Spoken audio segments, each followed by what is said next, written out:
Magandang hapon mga ka-dreamers. Dito ako ngayon sa Marcos Mansion, Cabuyao, Tagaytay Road, Laguna, Barangay Kasili. So, kasama ko ang aking kaibigan si Pastor Archie na nagbablog din. Kanyang subscribe kayo sa kanyang channel, The Ship Art Garuda. Yan ang kanyang channel. Ito ay una naming subok sa first vlog namin sa The Dreamer. Dito natin explore kung ano ang pagbablog. Vlog, vlog. Depende. So, The Dreamer, no? Ang The Dreamer ay iba-ibang klase. Kung anong klase pwede natin pag-usapan. So, first time ko na tinuruan ni The Ship Art Garuda sa pag-vlog o vlog. The Dreamer and the Explorer. Explore natin kung ano-anong bagay sa buhay natin, saka yung dream natin sa buhay natin. So dahil first time ko ito, hindi ko alam kung paano mag-vlog, no? So hopefully tulungan nyo kung mag-subscribe at i-click ang button bell, then i-share sa inyong mga friends.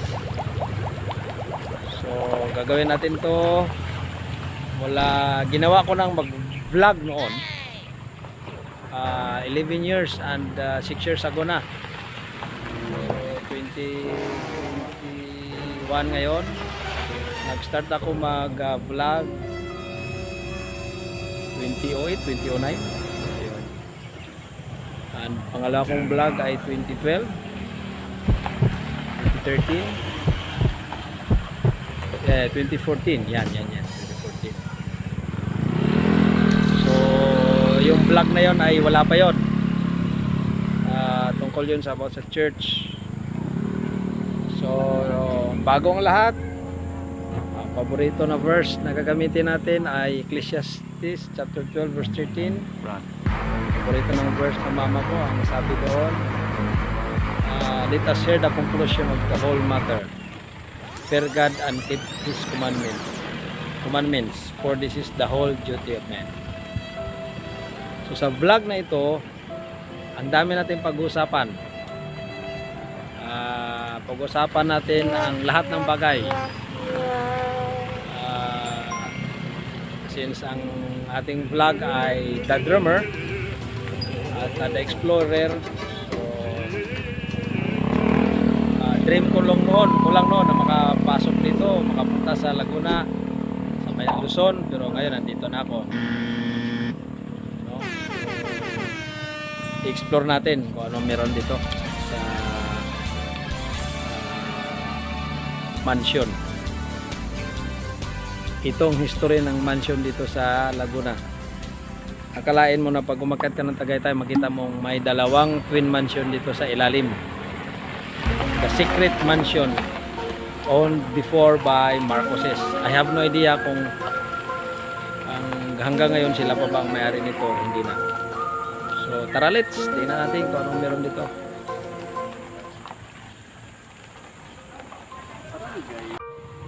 So mga ka-vloggers, ka-dreamers, ka-explorer, so nandito pa ngayon. So ang nagsabi ng let us all make this nation great again, walang iba kundi si President Marcos.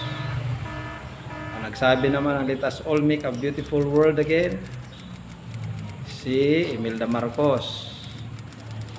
Kasi kaya niya sinabi yan kasi siya ang nagpapaganda sa Metro Manila noon. Siya ang head ng MMDA noon. Nag-create ang MMDA dahil siya ang nag-request sa kanyang husband na gawing beautification o papagandahin ang Metro Manila. Kaya na-develop ang Metro Manila Development Authority. So, andito to ngayon sa kanilang mansion sa Cabuyao, Laguna, no? Ganda ng mansion, ang laki. Kita nyo sa loob. Bilyaran sa loob.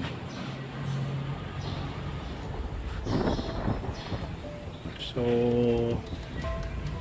mga bata nila noon ay dito nag-aaral, yung mga senador, dalawang senador ngayon. So,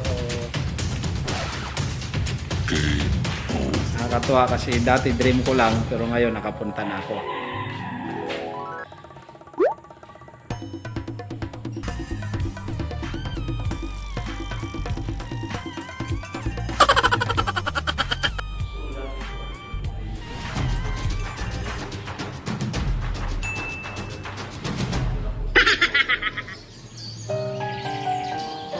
Yan. Yan yung best friend ko, nagbablog din.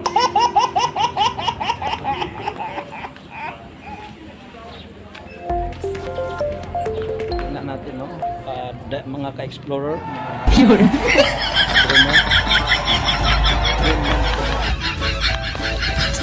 so, yan. Mga ka-dreamers, mga ka-explorer, ano? Na-explore natin ngayon ang bahay ni Marcos, yung mansion niya. Dami pa rin pumupunta, mga bikers, oh.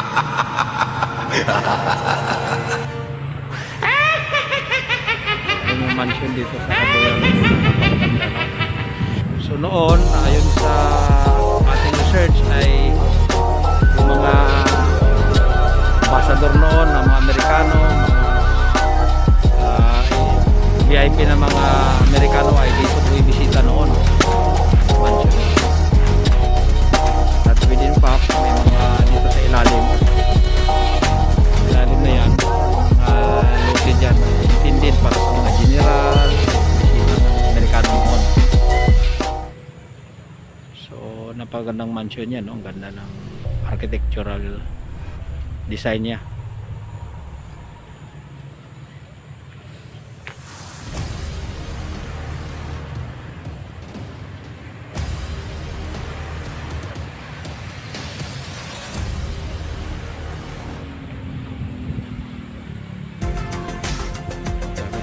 Dami pa rin nagbibisita, mga ka-explorer, mga ka-dreamer. Dati dream ko lang makabisita dyan, no?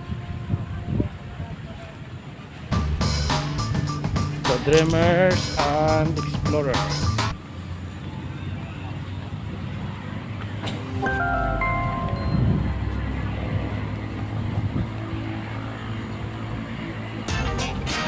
Pwede makakyat dyan?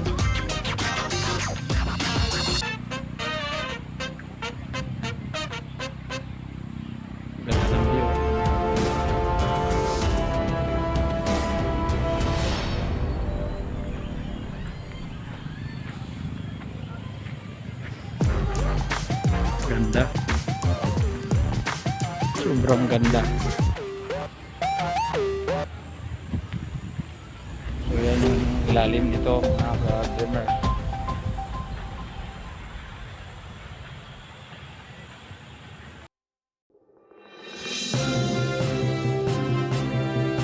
Dami ito.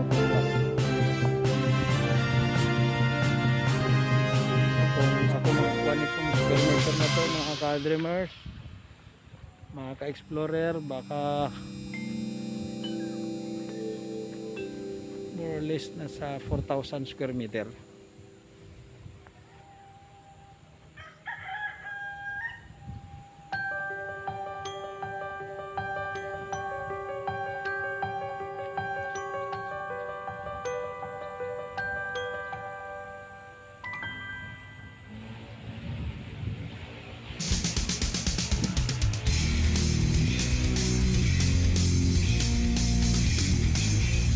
Ayan. Ito yung baba. Ito yung Cabuyao. Ayan. Dami rin pala mga magandang ilalim mo.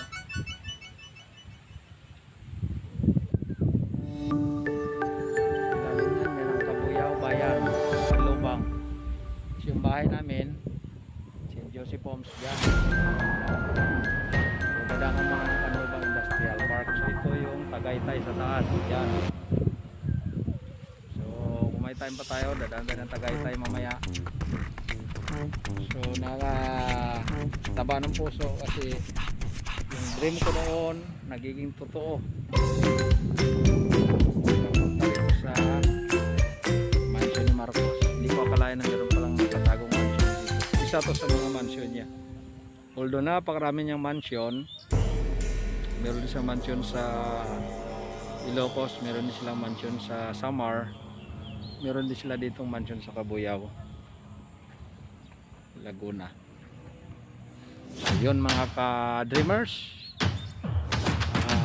mga ka-explorer, please don't forget to subscribe, click the bell and share your friends sa ating first time na dream vlog na dream and ka-explorer.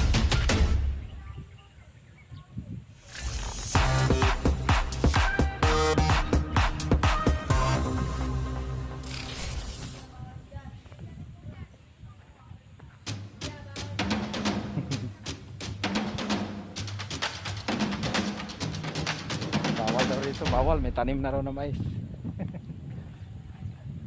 So sila ata yung caretaker.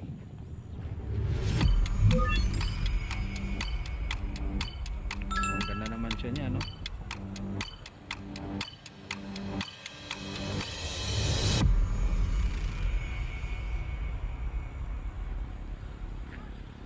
So ikutin pa natin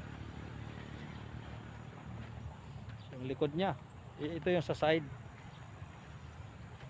yung sa back niya, ito yon sa likod.